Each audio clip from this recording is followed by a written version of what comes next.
الشيطان الرجيم بسم الله الرحمن الرحيم وما كنا معذبين حتى نبعث رسولا صدق الله مولانا العظيم الصلاة والسلام عليك يا سيدي يا رسول الله الصلاة والسلام عليك يا سيدي يا حبيب الله الصلاة والسلام عليك يا سيدي يا شفيع المذنبين وعلى آلك وأصحابك يا سيدي يا رحمة للعالمين.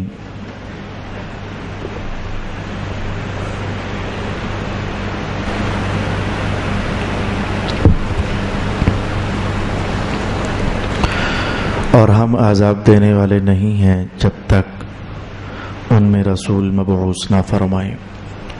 صدق اللہ مولانا العظیم.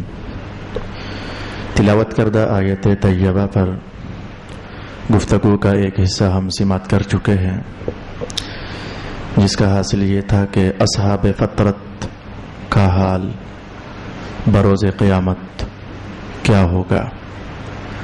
اصحاب فطرت سے مراد آپ سمجھ چکے. ایسے زمانے میں ہونے والے لوگ جس زمانے میں اللہ کا کوئی رسول مبعوث نہیں ہوا، ایسے لوگوں کو اصحاب فطرت کہا جاتا ہے. جب یہ بحث آپ کی خدمت میں بیان کر چکا تو میں نے عرض کیا تھا کہ ائمہ تفسیر نے صرف اسی مقام پر نہیں، 3-4 محل کتاب حکمت میں اور بھی ہیں جن کی تفسیر ارشاد کرتے ہوئے اب جو میں عنوان کہنے والا ہوں، اس عنوان کو ائمہ تفسیر نے کھول کر اور شرح و بسط کے ساتھ بیان فرمایا ہے. تو آج میں وہ عنوان حسب وعدہ آپ کی خدمت میں بیان کرنا چاہوں گا. مسلمانوں کے بچے جو بچپن میں فوت ہو گئے، ظاہر ہے کہ انہوں نے ایک نماز بھی نہ پڑھی، ایک روزہ بھی نہ رکھا اور کچھ بھی نیکی نہ کی. چلیں بعض بچے ایسے ہوتے بھی ہیں جو تھوڑا سا شعور کی دہلیز پر قدم رکھیں تو الٹے سیدھے 2 سجدے دے لیتے ہیں، درود و سلام کے چند بول لیتے ہیں، کسی نیکی اور خیر کا دروازہ کھٹکھٹا لیتے ہیں. لیکن وہ بچے جو شیر خارگی میں یا یوں کہہ لیجئے کہ پھر بلوغت سے پہلے فوت ہوئے، تو ان کا حال کیا ہوگا بروز قیامت. مشرکین کے بچے اور کافروں کے بچے اور تمام مذاہب جو اسلام کے سوا اس وقت اطراف عالم میں موجود ہیں، تو ان لوگوں کے بچوں کا آخرت میں کیا حال ہوگا. ہم نے یہ عنوان آج تفصیل کے ساتھ سماعت کرنے کا اہتمام کرنا ہے. اس سلسلے میں محدثین کرام نے 6 کے قریب آراء ارشاد فرمائی. علماء متکلمین نے بھی انہی 6 ابحاث کو اور انہی 6 نظریات کو عقائد کی کتب کے اندر ارشاد فرمایا ہے. ایک بار ہم ایسا کرتے ہیں کہ وہ 6 کے 6 نظریات سماعت کریں گے، اور اس کے بعد ایسا کریں گے کہ ان 6 نظریات پر حدیث شریف سے یا قرآن حکیم سے دلائل سماعت کریں گے. اس کے بعد پھر ہم یہ دیکھیں گے کہ اب کیا فیصلہ ہے آخر. اب 6 طرح کے نظریات تو 6 طرح کی تصویریں تو قیامت کو نہیں بنیں گی. آخر کیا فیصلہ ہے؟ یہ پھر کیا جنت والے ہیں یا دوزخ والے ہیں؟ فیصلہ کیا ہے؟ اس فیصلے پر بھی ہم گفتگو سماعت کریں گے. پھر درمیان میں ایک مختصر طور پر یہ بحث بھی آئے گی کہ مشرکین کے بچوں کے بارے میں مختلف زمانوں میں رسول پاک علیہ السلام نے کچھ مختلف الفاظ والے ایسے اقوال ارشاد کی ہے کہ جن سے یوں لگنے لگ گیا کہ پتہ نہیں حضور نے کیا بات ارشاد فرمائی ہے. کبھی حضور ان بچوں کے لیے یہ ارشاد فرماتے ہیں، کبھی یہ فرماتے ہیں، کبھی یہ فرماتے ہیں. مشرکین کے بچوں کے بارے میں پتہ نہیں پھر کیا صورتحال ہے. کچھ ایسی سی کیفیت بھی پیدا ہوگی. اس موقع پر ہم انشاءاللہ العزیز علم تطبیق سے فیصلہ حاصل کرنے کی اور رہنمائی حاصل کرنے کی کوشش کریں گے. تو آئیے 6 نظریات آپ کے سامنے بیان کروں. مسلمانوں کے بچے اور مشرکین کے بچے قیامت والے دن ان کے احوال کیا ہے. سارا مذہب ایسا نہیں ہوتا کہ ہم اس پر عمل ہی کریں. مذہب کے کچھ حصے کا تعلق عمل کرنے سے ہوتا ہے. مذہب کے کچھ حصے کا تعلق نظریات، عقائد، آئیڈیالوجی سے ہوتا ہے، بس اس کو ذہن میں ایکسیپٹ کر لینا، مان لینا، قبول کر لینا، بس اتنا ہی ہوتا ہے. یا اگر وہ منفی عنوان ہے تو اس کا انکار کر دینا، بس ذہن ہی ذہن میں تسلیم کر لینا یا انکار کر لینا. کچھ مذہب کے عنوان ایسے بھی ہوتے ہیں جن میں عملی زندگی میں شاید ہمیں کچھ بھی نہ کرنا پڑے. تو آئیے بچوں کے بارے میں علامہ قرطبی نے جو نظریات اکٹھے فرمائے ان میں سے پہلا قول یہ ہے کہ تمام کے تمام بچے جو بالغ ہونے سے پہلے مر جائیں، خواہ وہ مومنوں کے بچے ہیں خواہ وہ کافروں کے بچے ہیں، وہ اللہ تعالی کی مشیت پر موقوف ہوں گے. اس جملے کا معنی سمجھ لیجئے، اللہ کی مشیت پر. مشیت وہی ما شاء اللہ، اللہ کا چاہنا، جو اللہ چاہے. مشیت چاہنا، تو اللہ کی چاہت پر ہے. اللہ چاہے گا تو انہیں جنت میں ڈال دے گا، اللہ چاہے گا تو انہیں دوزخ میں ڈال دے گا. یہ پہلا نظریہ قائم کیا گیا. اس پر انشاءاللہ العزیز ہم حدیث شریف تھوڑی دیر کے بعد سماعت کریں گے. دوسرے نمبر پر جو نظریہ قائم کیا گیا اور اسے اکثر علماء نے بھی اختیار فرمایا، مسلمانوں کے جتنے بچے ہیں وہ سارے جائیں گے جنت میں، اور کافروں کے جتنے بچے ہیں وہ اللہ کی مشیت پر ہوں گے. تھوڑا سا فرق ہو گیا ہے. پہلے یہ تھا کہ مسلمانوں کے بچے بھی اللہ کی مشیت پر، کافروں کے بچے بھی اللہ کی مشیت پر، اور اب یہ ہے کہ جی نہیں، مسلمانوں کے بچے سیدھے جنت میں اور کافروں کے بچے اللہ کی مشیت پر. یہ دوسرا نظریہ ہے جو محدثین نے ارشاد فرمایا. اس بار اللہ کا کرنا ایسا ہوا، رمضان المبارک کا موسم ہے اور اسباق ہمارے مشکل چل رہے ہیں، جن اسباق میں ذوق شاید کم پورا ہوتا ہے اور توجہ شاید زیادہ کرنی پڑ جاتی ہے. عقائد کے عنوان ہیں، باہر کیف امانت ہے، ہم نے سیکھنے تو ہے. نمبر 3 پر یہ عنوان قائم کر دیا گیا کہ مسلمانوں کے بچے ہیں یا کافروں کے بچے، قیامت والے دن ان کا فیصلہ وہی ہوگا جو ان کے والدین کا فیصلہ ہے. اگر ان کے والدین جنت میں ہیں یعنی ایمان والے، تو بچے والدین کے ساتھ جوڑ کر انہیں بھی جنت میں داخل کر دیا جائے گا. کافروں کے بچے ہیں تو کافروں نے چونکہ دوزخ میں جانا ہے تو ان کے بچوں کو ان کے ساتھ جوڑ کر کے تو دوزخ میں داخل کر دیا جائے گا. یہ تیسرا نظریہ بیان کیا گیا. نمبر 4 پر میں یوں کہوں گا کہ یہ نظریہ قائم ہوا کہ مسلمانوں کے بچے تو جائیں گے جنت میں، لیکن جو مشرکین کے بچے ہوں گے وہ بھی جائیں گے جنت میں، لیکن جنت والوں کے نوکر اور خادم بنا کر. یہ چوتھا نظریہ قائم کیا گیا. مجھے احساس ہے سبق کی دقت کا. ان 6 اقوال کو ترتیب سے ذہن میں رکھنا ہی سب سے پہلا مسئلہ ہے، تاکہ اس کے بعد ہم دلائل سماعت کریں. مجھے سبق کی دقت کا احساس ہے، لیکن میں بھی اپنی امانت داری کے ہاتھوں مجبور ہوں. کچھ ابحاث واقعی وہ علماء کے لیے ہوتی ہیں، لیکن اب قرآن حکیم ہم اس مقام پر پہنچے تو مجبوری ہے کہ ان کو سیکھا جائے. چھٹا نظریہ قائم کیا گیا کہ 5واں نظریہ قائم یہ ہوا کہ ان سب بچوں کا قیامت والے دن امتحان ہوگا.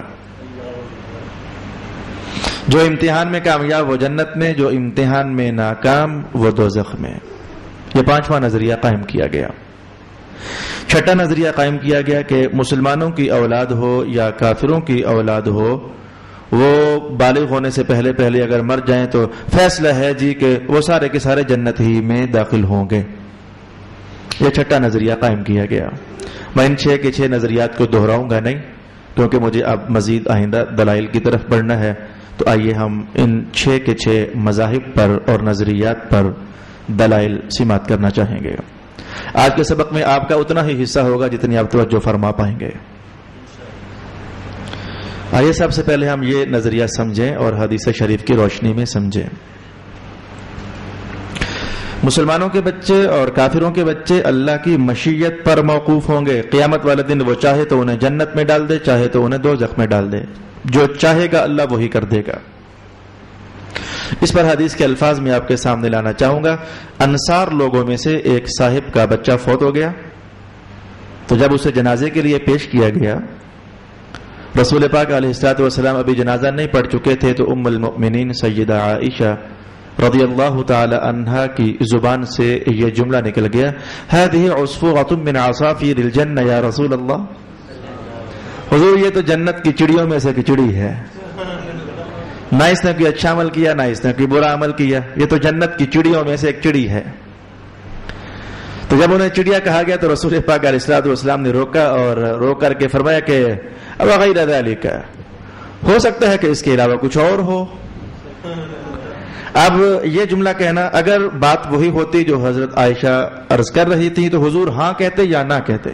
بات وہی تھی تو ہاں کہتے، اگر بات وہی نہیں تھی تو نہ کہتے۔ جملہ کوئی اور ارشاد فرمایا آپ نے جو نہ ہاں ہے اور نہ ہے، میں اس کے سوا کچھ اور بھی ہو سکتا ہے۔ اب اس کے سوا کچھ اور بھی ہو سکتا ہے۔ اس پر علماء کرام نے فرمایا کہ حضور نے نہ سیدھا جنتی ہونے کی بات کی، نہ دوزخی ہونے کی بات کی، میں کچھ اور ہوگا۔ مانا یہ تھا کہ اللہ چاہے گا تو جنت میں، اللہ چاہے گا تو دوزخ میں ڈال دے گا انہیں۔ حدیثیں 2 ہیں اور 3 ہیں اور 4 ہیں، لیکن میں نے اپنے عنوان کو واضح کرنے کے لیے ایک ہی پر اکتفا کیا۔ تو ابھی تک ہم نے یہ سیکھا کہ مشرکین کے بچے اور مسلمانوں کے بچے اللہ کی مشیت پر موقوف ہیں۔ قیامت والے دن اللہ چاہے گا تو انہیں جنت میں داخل فرمائے گا اور چاہے گا تو انہیں دوزخ میں داخل فرمائے گا۔ دوسرا نظریہ یہ تھا کہ مسلمانوں کے بچے تو جائیں گے جنت میں اور کافروں کے بچے مشیت پر موقوف ہوں گے۔ کافروں کے بچے اللہ کی مشیت پر ہوں گے۔ یہ ابھی میں نے جو حدیث بیان کی ہے وہی پھر سے اس عنوان پر دلیل ہے، دہرائی نہیں کرتا۔ البتہ مسلمانوں کے بچے جنت میں جائیں گے، اس پر میں آپ کے سامنے حدیث کے الفاظ پیش کر دیتا ہوں۔ حضرت معاویہ بن قرہ رضی اللہ تعالی عنہ، ان کا ایک چھوٹا بچہ تھا تو بہت پیار کرتے تھے۔ تو وہ جب بھی آتے تو حضور کی خدمت میں اپنے بیٹے کو ساتھ لاتے۔ تو ایک دن حضور نے پوچھا کہ بہت پیار کرتے ہو اس سے، جب بھی آتے ہو ساتھ لے آتے ہو، بہت پیار کرتے ہو۔ اس صحابی نے عجیب سا جملہ سرکار دو عالم علیہ السلام کے دربار میں بولا، کہنے لگے اللہ کہہ رہے یا رسول اللہ، اللہ بھی آپ سے اتنا ہی پیار کرے جتنا میں اپنے بچے سے کرتا ہوں۔ وہ بس پیار میں آئے، موج میں آئے، جملہ ارشاد کر دیا۔ رسول پاک علیہ السلام نے اس پر کوئی تبصرہ نہ کیا، میں اللہ آپ سے اتنا ہی پیار کرے جتنا میں اپنے بچے سے کرتا ہوں۔ وہ تقدیر غالب ہوئی اور وہ بچہ فوت ہو گیا۔ اور حضرت معاویہ بن قرہ، یہ معاویہ بن سفیان نہیں ہے، یہ معاویہ بن قرہ ہے، یہ اور صحابی ہیں۔ وہ جو مشہور ہے حضرت امیر معاویہ، یہ وہ نہیں ہے۔ تو حضرت معاویہ چند دن تک دربار رسالت مآب علیہ السلام نے حاضر نہ ہو سکے، غم زدہ تھے اور غم نے آپ کو توڑ کر رکھا ہوا تھا۔ ایک دن حضور نے پوچھ لیا معاویہ کدھر ہے، وہ آ نہیں رہا ہے۔ عرض کیا حضور بیٹا فوت ہو گیا تو غم زدہ ہے، میں بلاؤ اسے۔ حضور نے غموں کے بوجھ ہلکے کرنے تھے نا، وہ کیسے ہے جی؟ اعلی حضرت نے کیا ارشاد فرمایا، روتے ہنسا دیے ہے۔ یہ روتے ہنسا دینے والا عنوان اس حدیث پاک سے آپ نے اور ان جیسی بہت ساری احادیث سے آپ نے اخذ فرمایا۔ معاویہ آئے تو آپ علیہ السلام نے پوچھا کہ او یار تو یہ پسند نہیں کرتا، کیا تو یہ پسند نہیں کرتا کہ کل قیامت والا دن جب تو جنت میں داخل ہونے لگے نا تو دروازے ہیں 8، تو تو جس دروازے سے بھی جانے لگے تیرا بچہ بھاگ کر کے آ کے تیرے سامنے وہ دروازہ کھول کر کھڑا ہو جائے، کیا تو یہ پسند نہیں کرتا ہے؟ کہنے لگے حضور پسند تو کرتا ہوں۔ اب اس حدیث پر باقی ابحاث کیا ہیں، باقی عنوانات کیا ہیں، کوئی عنوان اس وقت بحث نہیں ہوگا۔ بس وہ بچہ فوت ہو گیا، مسلمان کا بچہ، صحابی کا بچہ، تو رسول پاک علیہ السلام نے فرمایا کہ وہ تجھ سے پہلے جنت میں ہوگا۔ تو پسند نہیں کرتا ہے کیا کہ تو جس دروازے سے بھی پہنچے تو وہ آگے دروازہ کھول کر کھڑا ہو جائے؟ اگرچہ علم رسالت میں آپ کا اشارہ دیے بغیر تو آپ کو پتا ہے کہ ہم اہل سنت نہیں رہ سکتے، مجبوری ہے ہماری کہ رسول پاک علیہ السلام معاویہ کو بھی فرما رہے ہیں کہ تو نے بھی جانا جنت میں ہے اور تیرا بیٹا پہلے ہی پہنچا ہوا ہوگا۔ یہ علم رسالت مآب علیہ السلام کا عنوان تو پتہ نہیں کیوں ہمارے دلوں میں بار بار کہتا ہے کہ بول دیا جائے۔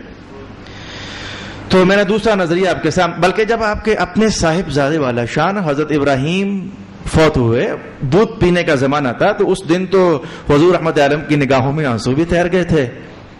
تو صحابہ نے پوچھا بھی تھا حضور آپ اور آنسو؟ فرمایا یہ اللہ کی رحمت ہے، جو شے منع ہے وہ اور ہے، وہ آہو بکا کرنا، چیخو پکار کرنا منع وہ ہے۔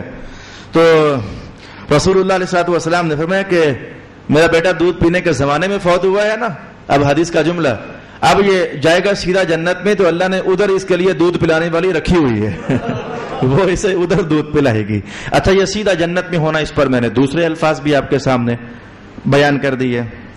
ہمارا دوسرا عنوان بھی مکمل ہوا کہ مسلمانوں کے بچے جائیں گے جنت میں جو بالغ ہونے سے پہلے پہلے فوت ہو گئے، اور کافروں کے بچے اللہ کی مشیت پر موقوف ہوں گے. یہ دوسرا نظریہ تھا جو میں نے آپ کے سامنے بیان کر دیا. تیسرا نظریہ کیا ہے؟ مسلمانوں کے بچے مسلمانوں کے ساتھ جوڑ دیے جائیں گے اور کافروں کے بچے کافروں کے ساتھ جوڑ دیے جائیں گے. مسلمان آخر کار چونکہ جنت میں ہیں تو ان کے بچے جنت میں، کافر بہر کیف اول کار بھی اور آخر کار بھی، کافر دوزخ میں ہے لہذا ان کے بچے دوزخ میں. یہ تیسرا نظریہ، اور اسے قرآن حکیم نے خود ارشاد فرمایا والذین آمنوا واتبعتهم ذریتهم بإیمان الحقنا بهم ذریتهم، وہ لوگ جو ایمان کے ساتھ دنیا سے چلے گئے اور ان کی اولاد ان کے تابع کر دی جائے گی ایمان میں، اور پھر انہی کے ساتھ لاحق کر دی جائے گی. تو ایمان والوں کے بچے ایمان والوں کے تابع کرتے ہوئے جنت میں ڈال دیے جائیں گے. قرآن حکیم نے اس عنوان کو تو چھیڑا، سمجھ یہ آیا کہ یہ ایمان والوں کی شان ہے. جب ایمان والوں کے بچے ایمان والوں کے ساتھ جنت میں چلے جائیں گے اپنے والدین کے ساتھ، اور یہ شان انہی کی ہے. دوسرا عنوان خود بخود ہی سمجھ آ گیا کہ کافروں کے بچے بہر کیف کافروں کے ساتھ ملحق کر دیے جائیں گے. کافر چونکہ دوزخ میں ہے تو ان کے بچے بھی دوزخ میں داخل کر دیے جائیں گے. چوتھا نظریہ یہ قائم کیا گیا کہ مشرکین کے بچے بہر کیف دوزخ ہی میں ہیں، مشیت پر بھی نہیں، ان کے والدین کے تابع کرتے ہوئے بھی نہیں، بلکہ ڈائریکٹ ہی وہ دوزخ ہی میں ہیں. مشرکین کے بچے ڈائریکٹ دوزخ ہی میں ہیں. اس پر رسول اکرم صلی اللہ علیہ وآلہ وسلم کے دربار میں ایک دن حضرت ام المؤمنین سیدہ عائشہ رضی اللہ تعالی عنہا نے سوال کیا. حضور رحمت عالم کی نگاہ انتخاب کے بھی کیا کہنے ہیں. تمام ازواج میں 9 عمر شہزادی سیدہ عائشہ ہی تھیں، اور محدثین نے بیان کیا کہ چونکہ بلا کی ذہین تھیں اور آپ کے بڑے قریبی دوست حضرت ابو بکر کی صاحبزادی تھیں، تو رسول اللہ علیہ السلام کی نگاہ ناز منتخب فرما چکی تھی کہ کوئی لائق سا اسٹوڈنٹ بھی ہونا چاہیے خواتین کی دنیا میں، جو میرے گھر کے مسائل مجھ سے پوچھے اور بہت سارے مسائل مجھ سے پوچھے اور خواتین تک ابلاغ کرے. اور وہ نگاہ کا انتخاب حضرت ام المؤمنین سیدہ عائشہ پر پڑ گیا تھا. اس لیے تمام ازواج سے زیادہ احادیث حضرت عائشہ رضی اللہ عنہا نے ارشاد فرمائی. آپ نے یہ ڈیوٹی خوب نبھائی جس مقصد کے لیے رسول اللہ علیہ السلام کے حرم میں داخل کی گئی. آپ نے ڈیوٹی خوب نبھائی. اس لیے آپ اکثر سوالات میں دیکھو گے یا اکثر ابحاث میں دیکھو گے یا اکثر عنوانات میں دیکھو گے، عنوان خواتین کا ہو تو پیش حضرت عائشہ رضی اللہ عنہا ہی نظر آئیں گے. تو سوال کیا یا رسول اللہ آپ یہ ارشاد فرمائیں کہ یہ جو مشرکین کے بچے ہیں تو ان کا کیا حال ہے قیامت والے دن؟ یہ کسی اور موقع کی کہانی ہے. یا مشرکین کے بچوں کا کیا حال ہے قیامت والے دن؟ رسول اللہ علیہ السلام نے فرمایا کہ دوزخ میں جائیں گے. یہاں تک بات پہلے بھی ہو چکی تھی، لیکن چونکہ آپ کمال درجے میں چاہتی تھی کہ مہارت حاصل ہو علم میں، آج آپ نے ذرا تھوڑی سی بحث چھیڑ دی. علم کا دروازہ واہ کرنے کے لیے آپ نے تھوڑی سی بحث چھیڑ دی. کہنے لگے یا رسول اللہ مجھے بات سمجھ نہیں آتی کہ آپ نے فرمایا دوزخ میں جائیں گے، وہ تو ابھی بالغ ہوئے نہیں تھے تو ان کی سمجھ پختہ ہوئی نہیں تھی، تو ان پر عمل کا زمانہ آیا نہیں تھا، تو انہیں اللہ نے حکم کوئی دیا ہی نہیں تھا، تو کچھ بھی نہیں ہوا تھا، وہ تو بالکل کورے کے کورے تھے، تو خالی کے خالی تھے. تو دوزخ میں جانے کا مطلب کیا؟ آج ذرا انہوں نے عنوان کو ذرا بحث میں داخل کر دیا کہ یا رسول اللہ یہ دوزخ میں جانے کا مطلب کیا؟ دوزخ میں بندہ تب جائے کہ اس کے لیے کوئی حکم آئے، پھر اس کو وہ نہ مانے، تو پھر وہ نافرمان بن جائے، تو گناہگار ہو جائے، تو پھر آخرکار فیل ہو جائے، تو دوزخ میں چلا جائے. حضور اس نے تو کوئی ایسا زمانہ پایا نہیں کہ جس میں اس کے لیے کوئی حکم آئے. تو یہ دوزخ میں جانے کا مطلب کیا ہے؟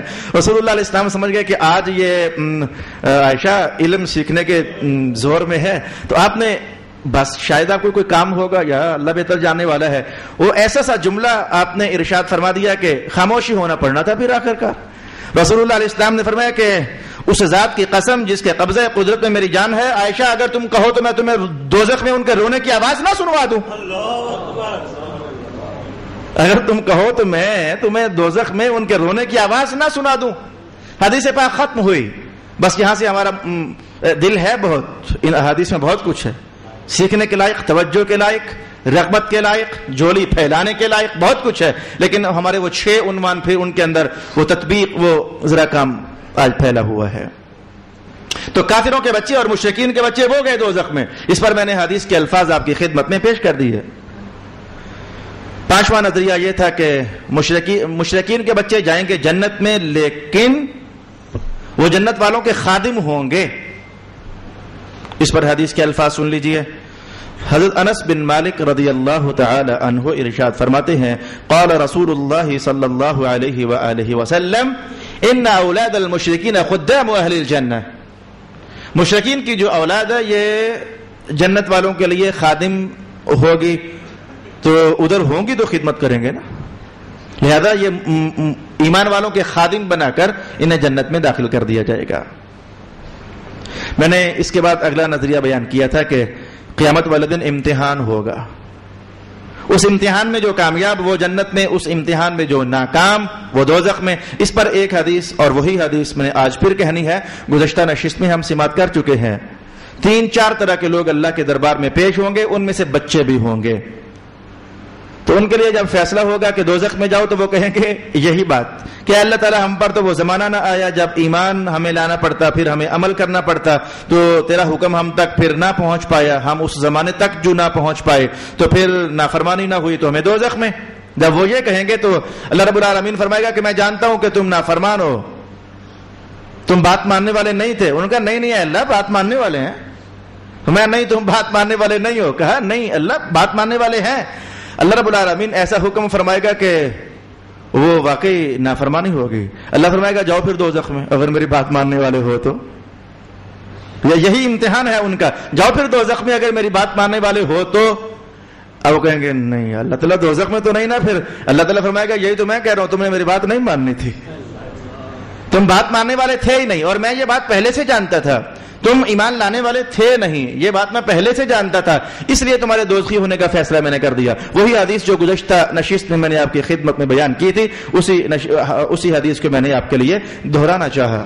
اب جو عنوان نمبر 6 ہے اس میں سب سے آخر میں بیان کروں گا، ذرا ہم بیک ہو کر ریورس گیئر لگا کر کچھ ابحاث کو سمیٹ کر آگے آنا چاہیں گے۔ وہی عنوان نمبر 6 تو فیصلہ ہے، اور اس پر جو حدیث کے الفاظ میں نے آپ کی خدمت میں بیان کرنے ہیں وہی تو ان 6 کے 6 نظریات کو سمیٹ کر آخر نتیجہ کیا ہے اور عقیدہ کیا ہے اس کا فیصلہ ہے۔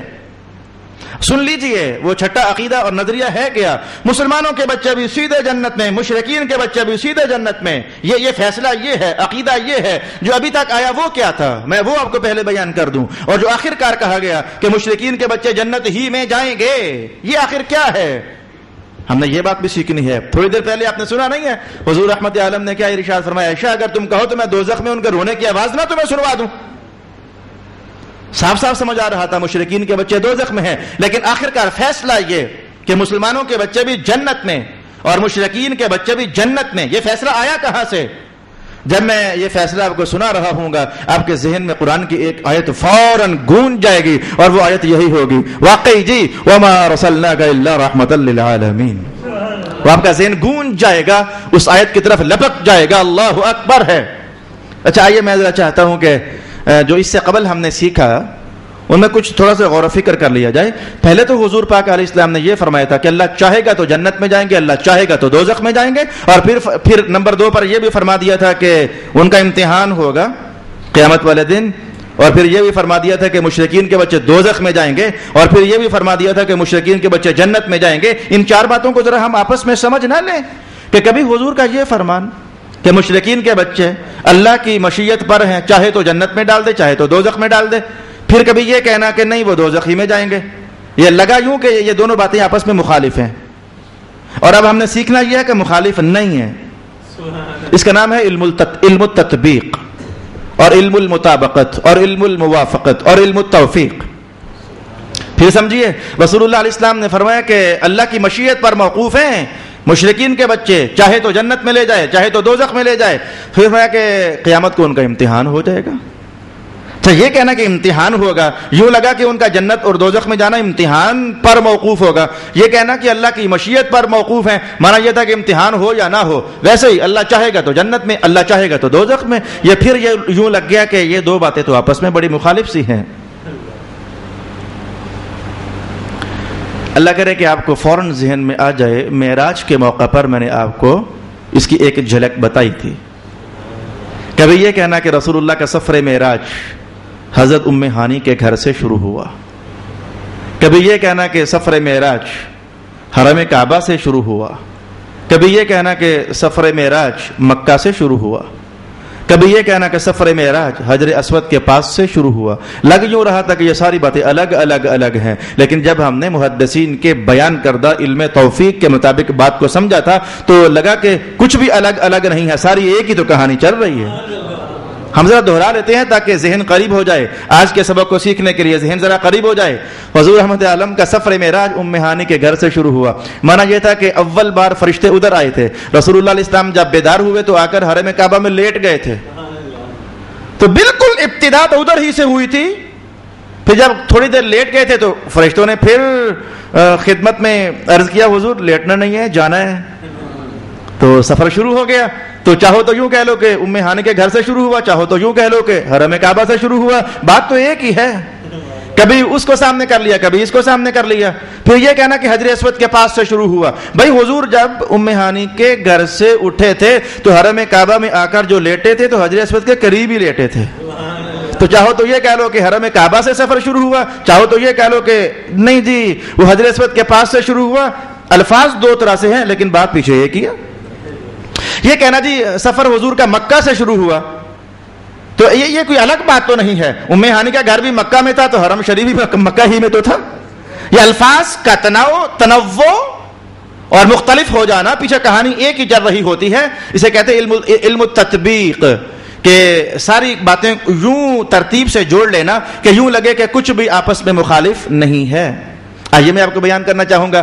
رسول پاک علیہ السلام نے فرمایا کہ اللہ کی مشیت پر ہے، اللہ چاہے گا تو انہیں جنت میں ڈالے گا، چاہے تو دوزخ میں ڈالے گا. تو حضور پھر کن کو چاہے گا تو جنت میں اور کن کو چاہے گا تو دوزخ میں. میں اصل میں یہ جو چاہنا ہے نا اللہ کا، قیامت کو اس کی تصویر یوں بن جائے گی اللہ امتحان لے لے گا. چلو بھائی امتحان میں میری بات مانو نا. کون بات مانتا ہے، کون بات نہیں مانتا؟ تو جو بات مانے گا اللہ اس کے لیے چاہے گا کہ جنت میں داخل کر دیا جائے، اور جو بات نہیں مانے گا اس کے لیے چاہے گا کہ دوزخ میں داخل کر دیا جائے. تو بات تو وہی ہوئی جو پہلے کہا تھا، اللہ چاہے گا تو جنت میں، چاہے گا تو دوزخ میں. بھائی کس کے بارے میں چاہے گا تو وہ جنت میں ہوگا اور کس کے بارے میں چاہے گا تو وہ جنت میں ہوگا؟ بھائی اس کے بارے میں جو اطاعت کر لے گا.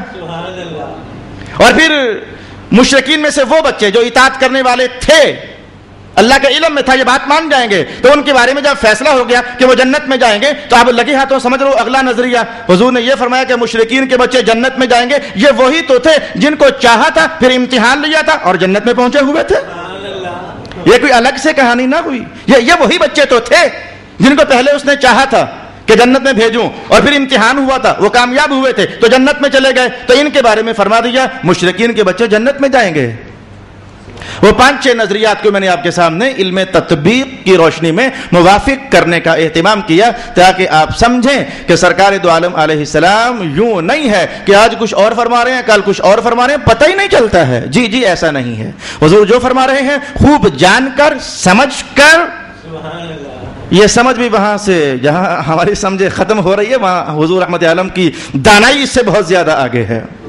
اچھا اب وقت کے دائرے میں بات کو سمیٹتے ہوئے، ابھی تک بھی یوں ہوا کہ مشرکین کے وہ بچے جن کو اللہ نے چاہا کہ دوزخ میں جائیں گے، ترتیب یوں چلی کہ اللہ نے چاہا کہ دوزخ میں جائیں گے تو پھر امتحان ہوا تو وہ ناکام ہو گئے تو پھر دوزخ میں چلے گئے. اس ترتیب سے ہم نے جو بات یہاں تک پہنچائی، آخر کار فیصلہ یہ ہے کہ وہ بھی جنت میں جائیں گے. یہ آخر کار جو چھٹا نظریہ، وہ بھی جنت میں جائیں گے. اس پر میں کیا کلام آپ کے سامنے لانا چاہوں گا. رسول اکرم صلی اللہ علیہ وسلم نے ارشاد فرمایا کہ بات وہی تھی جو آپ کو پہلے بیان کر چکا میں کہ مشرکین کے بچے دوزخ میں جائیں گے. بات وہی تھی جو میں تمہیں پہلے بیان کر چکا، لیکن ہوا یہ ایک دن میں نے اللہ سے دعا کی. یہ مجمع الزوائد کے الفاظ ہیں جو میں آپ کے سامنے پڑھنا چاہ رہا ہوں. حضور رحمت عالم فرماتے ہیں کہ ایک دن میں نے اپنے اللہ سے دعا کر دی، اے اللہ تعالیٰ یہ مشرکوں کے بچے چھوٹے تھے، نہیں کوئی جرم ہوا، چھوڑ ان کو جنت میں جانے دے. تو اللہ رب العالمین نے میری دعا قبول فرما لی. تو اس سے پہلے جو کچھ ہو چکا تھا، جو کچھ میں کہہ چکا تھا، میں نے دعا کر دی. تو اللہ رب العالمین نے کہا اچھا آپ کہتے ہیں تو ہم جنت میں داخل فرما دیتے ہیں. یہ حضور رحمت عالم کی کمال شفقت تھی، کمال رحمت تھی ان بچوں کے لیے جنہوں نے ایمان قبول کرنے والا زمانہ نہ پایا. کافروں کے بارے میں حضور نے دعا نہ فرمائی، وہ پکے دوزخی ہیں. لیکن وہ بچے جو معصوم تھے، وہ زمانہ نہ پایا اور ایمان کا حکم نہ پہنچا، اعمال کا دور ان پر نہ آیا، تو ان کے بارے میں رحمت آ گئی. مولا ان پر تو وہ دور ہی نہیں آیا، چھوڑ دے، جیسے تیسے بھی ہے چھوڑ دے. تو رسول اللہ علیہ السلام فرماتے ہیں کہ اللہ نے میری دعا کو قبول فرما لیا. اب ہم مسلمانوں کے ہاں عقیدہ اور نظریہ یہ ہے، کل کلاں کچھ لوگ ایسے ہیں جو گھر میں ہی بیٹھ کر کے تو حدیث پاک کا مطالعہ کرنا چاہتے ہیں. جس بھی کتاب میں جنت اور دوزخ کے احوال پڑھو گے تو میاں وہاں آپ دیکھو گے، کبھی آپ حدیث پڑھو گے وہ جو میں نے پہلے کہی، کبھی دوسری والی، کبھی تیسری والی، کبھی چوتھی والی. تو ایسے میں یقیناً پریشان ہونا آپ کا حق بنتا ہے. اور جب آج میں نے آپ کو بیان کر دیا وہ ساری باتیں ترتیب سے کیسے آگے بڑھتی ہیں، اور پھر اینڈ پر میں نے بیان کر دیا کہ فیصلہ یہ ہے کہ مسلمانوں کے بچے ہیں یا کافروں کے بچے ہیں، وہ سارے کے سارے جنت ہی میں جائیں گے. تو اس کے پیچھے رسول اللہ علیہ السلام کی دعا کی رحمت چھپی ہوئی تھی. حضور نے دعا فرمائی تھی، اے اللہ تعالیٰ انہیں جنت میں داخل فرما دے، او کما قال النبی صلی اللہ علیہ وآلہ وسلم. انشاءاللہ العزیز اگلی آیات سے اگلا عنوان، وآخر دعوانا الحمدللہ رب العالمین.